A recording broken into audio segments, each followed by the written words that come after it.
Alright. Hello, watchers. This is once again the Philadelphia Whovian, and this video is actually about why I love the 11th Doctor. And I know it's a very polarizing subject. There are people out there who definitely do not love the 11th Doctor, but I absolutely am crazy about him. And when it comes to New Who, right now he's definitely among my favorite of the Doctors when it comes to New Who. Classic Who, it's fluctuating pretty much all the time. So with this video, I'm going to start out with the reasons why I love the 11th Doctor, and then afterwards, I'm going to address the criticism of people who do not like him, like why they don't like him. I'm going to address why that criticism doesn't affect my love for him. So, without further ado, here comes why I love the 11th Doctor. Number one, I love how he treats all his companions. Not just some, all of them. Because what made the 11th Doctor great for me was he was a pluralist.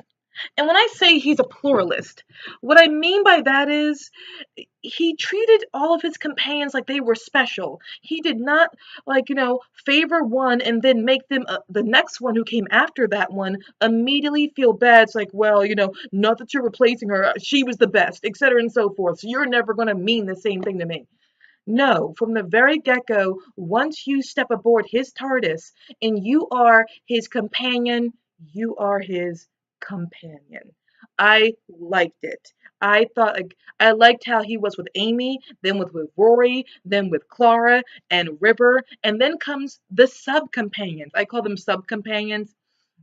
Those are companions that, for me, they're not consistent companions, but they count because they travel with him in the TARDIS sometimes.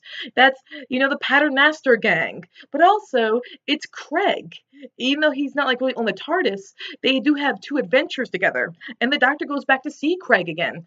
And it's also Nefertiti and John Riddell. And the way even though she doesn't last, the way he treats Rita in the God Complex. What we have with the Doctor is we have a Doctor who will have adventures with anyone. He will. Oh yeah, and there's also, from the Doctor, the Widow, and the Wardrobe. The mom, that character. When he travels with someone, he travels with them. Even when he can know you for one adventure, he can know you for multiple adventures. But it gives you, the 11th Doctor gave me the appeal of a Doctor who he he was a pluralist. Yes, he loved Amy and Rory. He favored them. Those were his favorites. And then when Clara came along, she became the quintessential companion to him. But at the end of the day, he will befriend anyone if they are cool, they're awesome, and they have a desire to travel. He has no problem bringing them aboard with him. And so it gives you the feeling that yes, while he has his special friends, anyone can become his friend. From an audience standpoint, I like that because that means if the Doctor were real, he could jump out of the sky, fall out of the sky, and he could take you aboard with him. He doesn't care that you're not the first companion he ever had in that incarnation. No. That favoritism, it's not limited to one person. He's a pluralist. Love that. Number two, he's kind. This is something that, for some strange reason, gets overlooked with the 11th Doctor. Yes, he can get mad sometimes, he can get furious, but here's the thing, he's been doing that since 1963. He's been the fury of the Time Lord. He's gotten mad before. He's been rude. He's been, for lack of better terminology, a dick. The Doctor has been doing that since 1963. Since the very first episode, An Unearthly Child, the Doctor can be a jerk. Massive jerk. So why people wait till the 11th Doctor era to notice the Doctor can be like this is beyond me. But the Doctor was under 11, he was kind. He really was. But he was overall a nice guy, and I liked that. And he brought a lightness to the Doctor that was beautiful for me. and it counteracted the darkness that was in him. There's darkness in every doctor. Pretty much there are. And his light touch to it brought enough lightness to make me able to survive the darkness in him, withstand it and understand it, but also because he was kind and he was had a lightheartedness to him, it made the when he got dark and angry, it gave it actually more weight for me personally, because it gave a contrast and it showed, because he's not dark and heavy too often, when he does get dark and heavy, it lends credibility to it because it shows you, wait a minute, this is how far the villain took him, this is how angry that this situation made him. It made him angry. His anger costs more. I mean, or anger means more when you don't do it too much or too brown. When you're usually, so when he was light and fluffy instead of zany and goofy, when he turned dark and he got angry and moody, and again, compliments. The light touch he brought complemented the dark side. So that's another thing I liked about him. And also with him, by the time his tenure was done, he brought back the alien side of the Doctor. When I looked at the 11th Doctor, I got this sense, even when I first saw him and I did not know what Doctor Who was about, my first question after watching him for a few minutes was, is this guy human? I don't know why I have that thought, but is this guy human? I feel like he's something else. And then by the end of the episode, I found out he was an alien from a whole different planet. So now I was like, again, he gave you that alien feel. And also, the 11th Doctor was flawed. Like all other doctors, he's flawed, but he was self aware. Like, for example, he says right there in the first episode, in the 11th hour, I am definitely a madman with a box. He was honest about that. He said that from the very get go. If you didn't pay attention to that, that's on you, because he let us know as audience members he is mad. He is bonkers. Going to be some bonkers sometimes. So he was honest about that. And then in the Impossible Astronaut Day on the Moon, he says, I'm being very clever up here, and no one's around to like look impressed. So what's the point of having you all? That's another thing I like about him. The Doctor has always been a little vain. Always. The 11th Doctor admitted it. He was very blatant about the fact that he can be vain sometimes. He even brings it up in the God complex, that he was vain. He wanted to be adored. And then also he says, rule one, the Doctor lies. Okay, I liked it because the Doctor has again always been a lie. He lies sometimes. The Doctor has been a liar plenty of in his incarnations. Because he was honest about that, even when you're told not to trust him, of course you trust him. Why? Because he was honest about his flaws. So I like that 11 was self-aware. And also under 11, this is the first time we have a consistent male companion in Rory. That's okay. Up until when I say first, I mean I'm not talking about Classic Who. There were plenty of consistent males in Classic Who. That's what made Classic Who brilliant. There were consistent male companions. But for New Who, before the 11th Doctor, when it came to male companions, I feel like they weren't given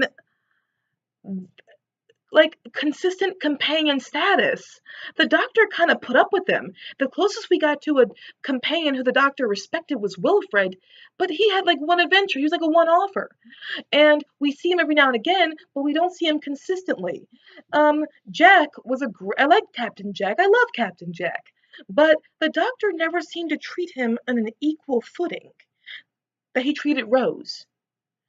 And then you have Mickey, who people call Mickey an idiot, but I'm like, Mickey, he was scared in the first episode. He was flawed, yes, but also the Doctor looked dead. And technically speaking, Rose Tyler pulled the same crap on the Doctor at the end of Father's Day, when, the alien was coming towards the Doctor, and she didn't rush to save him. They both were young people, made dumb mistakes. when it came to Rose and Mickey. But Mickey was never given the same status as Rose. And so I had these males in before the 11th Doctor who were never given consistent companion status in my book. They were never really felt like they were real, like, companions in the eyes of the Doctor. So it was nice to see a male companion who was a consistent male companion finally in the show, and that was under Eleven's watch. I like that. That's something that made me happy. And oh, I just also, the last episode of The 11th Doctor, The Time of the Doctor, that regeneration speech is one of my favorites when it comes to New Who. Classic Who, I like many, last stories of the Doctor. But when it comes to New Who, his speech at the end was so beautiful. And Matt delivered it so wonderful. Matt Smith Matt Smith was phenomenal that entire episode. But when he says, you know, when she says, "You are the Doctor," and he says, "Yes," Clara said, "You are the Doctor." He says, "Yes, and I always will be. But times change, and so must I.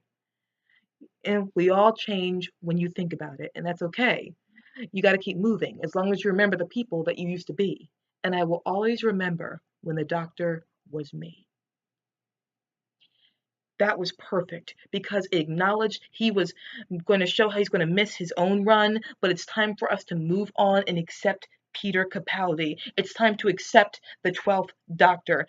And that was beautiful because it showed how much he understood what it meant to be the Doctor. Because when the Doctor regenerates, yes, he's dying, but he is also being reborn. He's going to be the same person, just a different incarnation of the same Time Lord. But he's going to be the same Time Lord, just a different incarnation, a different stage of the same person. So it's not like he's leaving fully, not like he's fully going anywhere. He's just changing.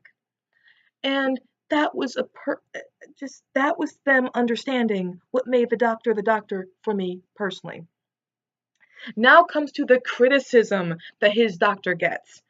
I'm going to talk about the criticism that I've actually heard people say about him. For all I know, there are things that I'm going to address that you never thought about if you do not like the 11th Doctor. I can only talk about the criticisms that I definitely have heard about. And one of them is that he's not David Tennant.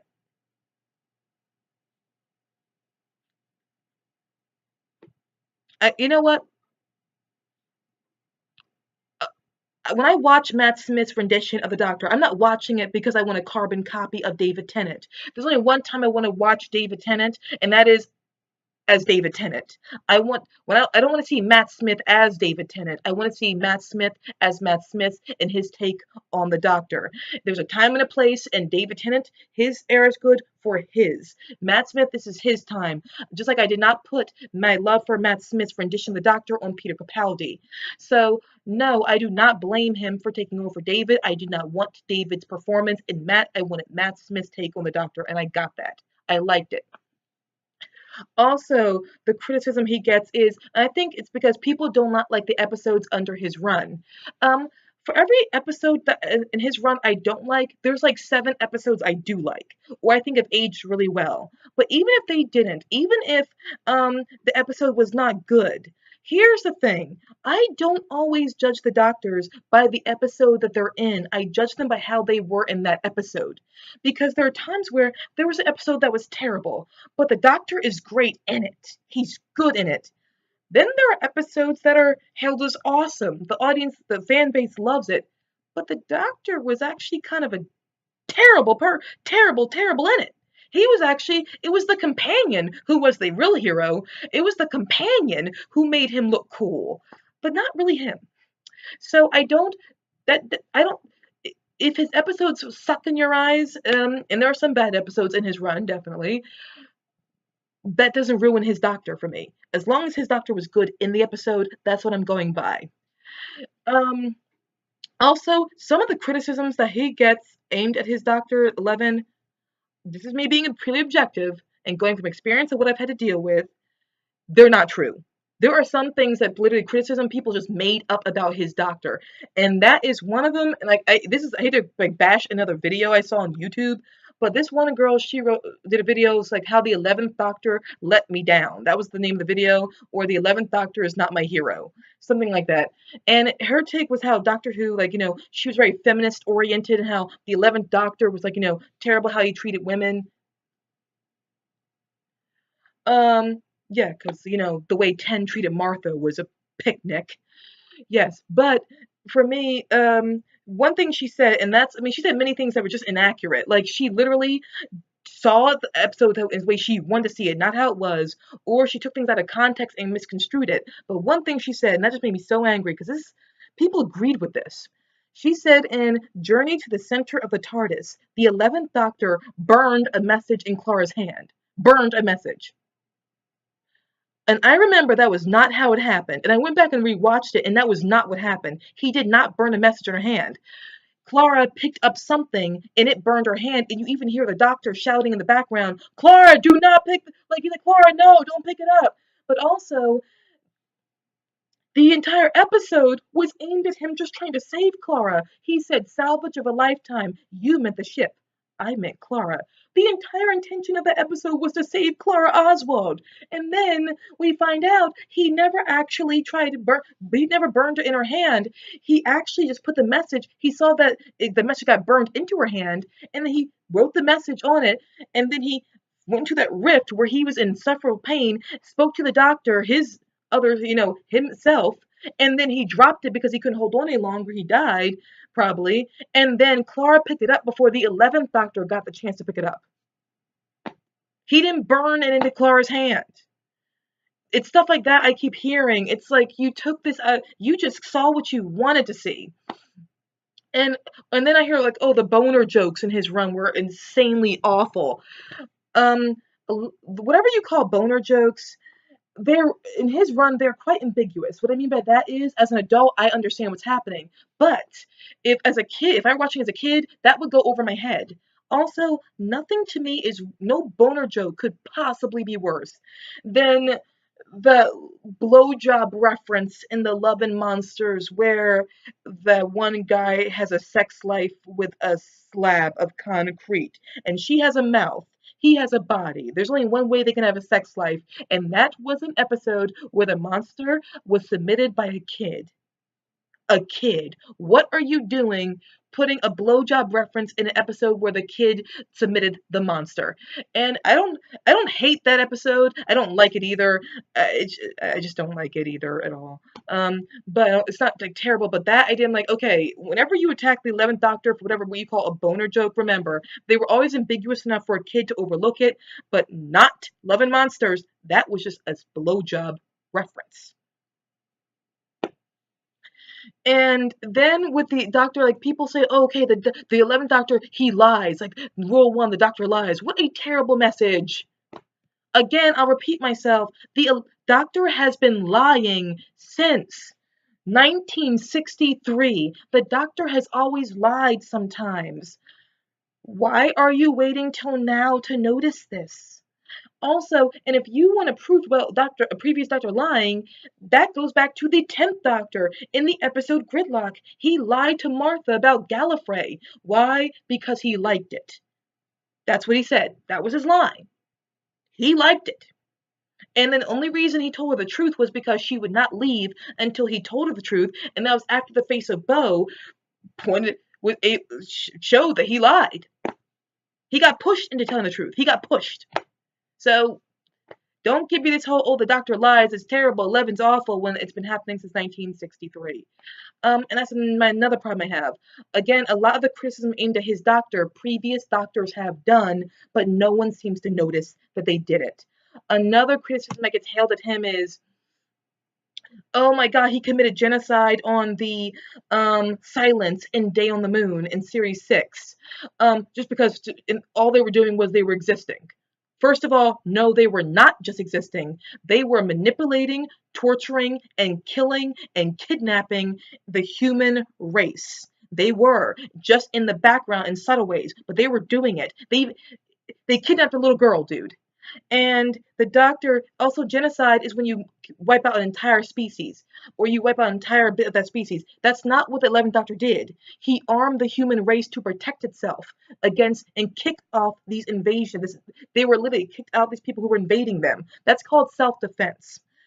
And we even see the silence later in the wedding of River Song. We also see them again in the time of the Doctor. You can't commit genocide if the race is still around.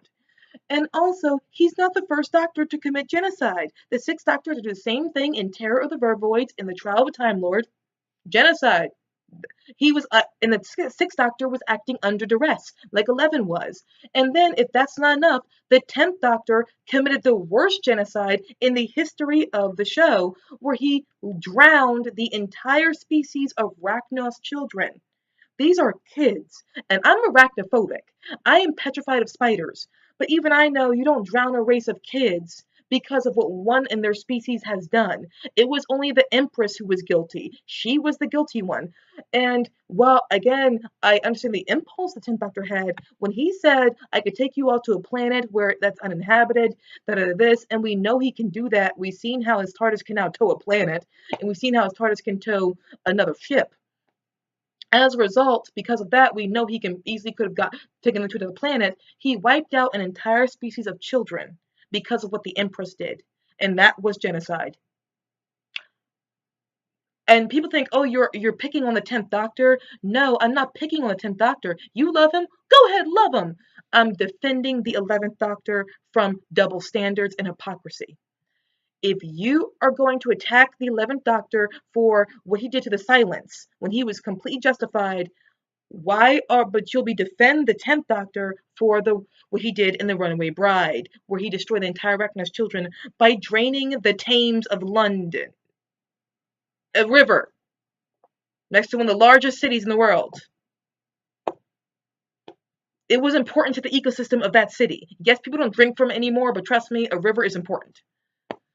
So what I'm saying about that is, again, I'm not attacking 10. No, I'm not. I'm defending 11. If you're okay with a doctor over here doing this, then you know what? Then don't attack 11 for doing this. Or if you're going to praise that doctor for doing that, then you have to praise 11 for doing that. Again, this is just simply that no double standards. That's all I'm asking.